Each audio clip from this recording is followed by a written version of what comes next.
तर धनंजय मुंडे यांनी एक ट्विट केलेलं आहे। त्यामध्ये आहे, बीडच्या मस्साजोगच्या संतोष देशमुख यांच्या हत्येतील आरोपींना कठोरात कठोर शिक्षा व्हावी ही माझी पहिल्या दिवसापासूनची ठाम मागणी आहे।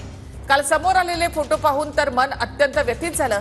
या प्रकरणाचा तपास पूर्ण झाला असून आरोपपत्र न्यायालयामध्ये दाखल झालं आहे।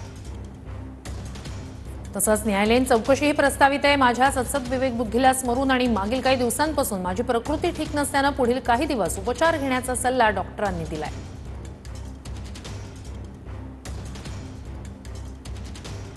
तर हे ट्विट आहे धनंजय मुंडे यांचं। त्यामुळे वैद्यकीय कारणास्तव सुद्धा मी मंत्रिमंडळातून माझ्या मंत्रिपदाचा राजीनामा मुख्यमंत्री फडणवीसांकडे दिला आहे। हे ट्विट केलंय धनंजय मुंडे यांनी। वैद्यकीय कारणास्तव राजीनामा दिल्याचं धनंजय मुंडेंनी म्हटलेलं आहे। त्यावरूनच विरोधकांनी आणि सामाजिक कार्यकर्त्यांनी सुद्धा आक्षेप नोंदवलेले आहेत। वैद्यकीय कारणास्तव राजीनामा दिल्याचं धनंजय मुंडे यांनी या ट्विटमध्ये म्हटलेलं आहे।